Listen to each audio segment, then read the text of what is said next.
Yeah, obviously a really good day for our offense, and pretty much played everybody that I had available. Webb was going to start, but he started feeling a little under the weather, so we took him out and didn't play him. And then Gregory's still recovering from the hamstring issue, so obviously I didn't want to use him. Hopefully he'll be ready for the weekend, but I still don't know on that. So used every position player we had. And some guys got some experience, played guys out of position. It didn't work out in a couple of situations, but all in all, it was good to see our guys pitch and hit, play the game, have some fun. So that's all I got. Tom? Yeah. Hey, Dave, I did want to check on the status of Caden Monk. Was that precautionary, or did he do something on that play at first? No, he didn't do anything. He was only going to throw 2 hitters. Oh, Throw 2 hitters. We wanted him to face 2 hitters just to kind of get him on the mound. He, little instead of a bullpen in the middle of the week, so he'll be ready for Friday. He's fine, and wanted to get Wiggins out there and let him throw a cutter, a few pitches instead of the fastball. And you saw the readings down there in the low 90s. That's cutter. The other pitch was a fastball. Just let him come out in the middle of an inning, because we really haven't brought him out in the middle of an inning too much. He started some innings, and that was planned before the game even started, just to get those guys on the mound a little bit. They're both fine. The wind was blowing out. Was it to all fields, but did you have a feeling that today could be a day that was ripe for getting balls up there and out of here? Yeah, we played on days that are a lot more jumpy than this, honestly. The wind was kind of blowing a little bit across from foul pole to foul pole, from left to right. And, we knew anything you probably hit to right good was going to go, but I don't think we really hit, I would say Smith's ball. He backspun that ball and just got it up in the air, and it kind of blew out of the park. The other balls were hit pretty good. The one Goodhart led the game off with it left the bat at 110 miles an hour, and it probably landed over the building completely in the air. The ball was absolutely hammered. So we hit some balls extremely hard. Charlie hit 2 balls hard to the full side of left field. And I don't know, we just did a good job, because, we had to adjust to the pitching a little bit, and it took us yesterday, and we got it going today pretty good. And my last question was that Goodhart's not the classic leadoff guy, I guess. What made you want to put him there? Well, the interesting thing is, to answer your first question, the reason I put him there is because Webb was going to lead off, but he got sick.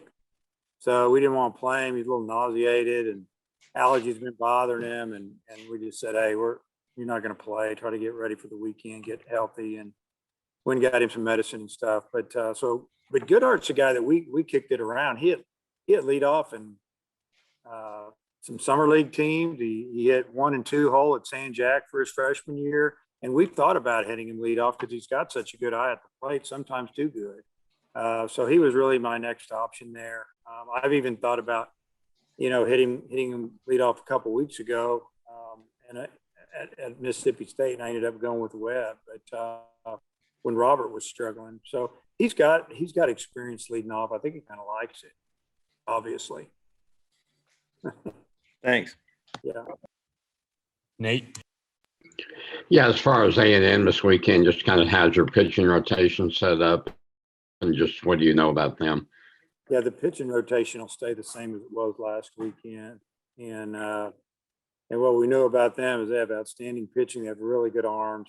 This is a team, A&M. They're like all the teams in our league. You kind of got to throw the records out in league play, because it's really weekend to weekend, and they're top 25 team to start the season in most polls. And they're 3-9, but they could easily be 9-3. So we just have to play good. If you play good, you give yourself a chance to win. They've got some good hitters as well. So they've got a first baseman that got a ton of power, big left-handed hitter. So we've been working on their stuff all week, as far as the scouting, putting our reports together, and we'll finalize everything tonight and tomorrow.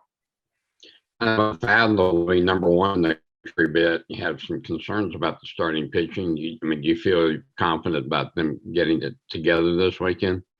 Yeah, I mean, we need them to. I mean, I have to be confident in them. They've got us where we are right now. And, I think if you look all over the country this time of year, a lot of times you'll have some teams that some guys are getting beat around a little bit. Either they're just having a bad outing, they're a little tired. Our starters haven't given us much innings, so they should have, some stamina. They should have some innings built, ready to go, built up, and be able to give us more than say a guy that every weekend he gives you 7 or 8 innings. Expect that guy to be a little bit tired. Our guys have only been giving us 4, 5, 3.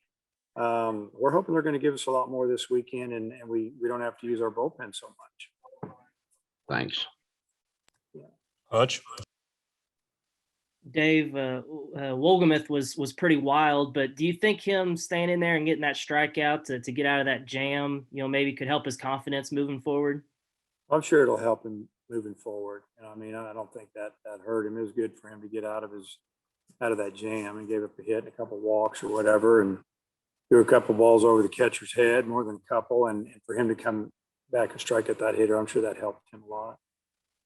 And then also, you mentioned it earlier, playing guys out of position, and you had a pitcher pinch run and hit and everything. What's that like for you? And I'm sure the guys on the team, really enjoy it. But what's your feeling when you've got all that going on in a game like today? Well, I mean, I'm the one who wrote the lineup up and had Nesbitt at short, and Smith at second, and they both played third base. I wanted to give them infield a rest. I felt like we were going to really swing the bats well today. I just it was what I was planning on doing. We needed to rest some guys, and, Robert needed a day off, Battles needed a day off, and let them watch and get ready for Friday and the whole weekend. And, but, Goodart hadn't played a lot of first, and he kicked a couple. He's sitting over here next to me right now, but, he's a good player over there, but they haven't played over there that much. And, so I kind of expected things wouldn't go great. But really, I ended up with a catcher in right field, and he's pretty good during batting practice running balls down, but he got one in the game and it didn't happen. And so it's kind of a laugh. We're all giving him a hard time, and it was fun. I wouldn't put some of those guys in there unless we had a pretty good lead, but I wanted to get Franklin out of the game. I need to get Slavens out of the game. I'm not trying to run the score up, and I'm trying to take care of those guys. I don't want them to get hurt either. And because this kind of game, somebody gets hurt and you're like, what am I doing with them in there? It's okay to start them, but when you 15-run lead or whatever, and in 3 innings, you got to get them out. And so it's fun. It's fun for the players. We enjoy it as coaches too, because there's a lot of tight times in there when things aren't going great, and it's fun to enjoy that, like playing these freshmen all over the field and letting them swing the bat. Example. Running Heston Toll, letting Ethan Bates play left field one night, right field the next, and just getting guys out there. They work hard. They deserve to play some.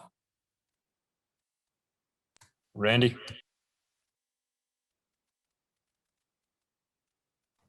Dave, is Charlie Welsh, is he making a case for getting in the lineup somewhere?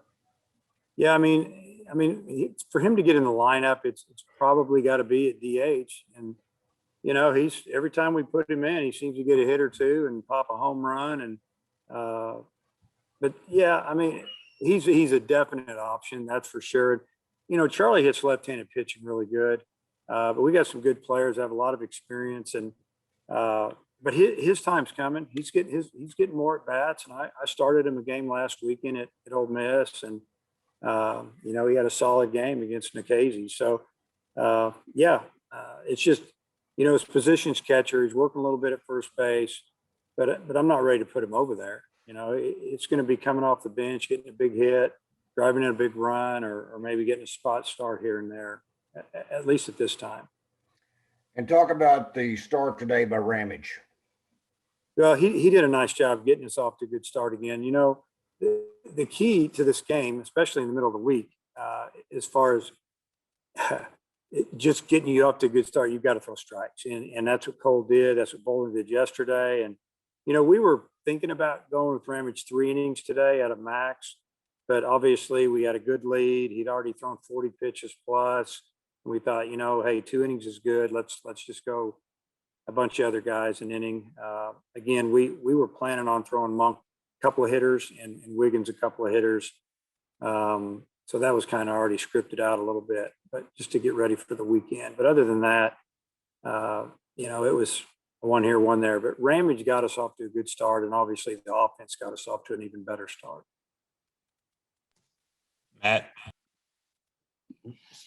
Hey, on Sunday when you were in Oxford, you said you were thinking back to, have I ever been part of a game like this? Did this feel at all like that Grambling State game when your guys hit 9 home runs during the regional?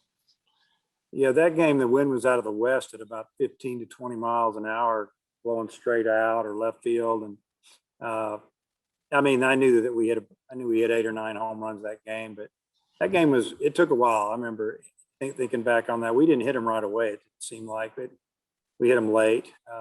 Game got out of control. Plus, that was a 9-inning game. We only played 6.5 in this one.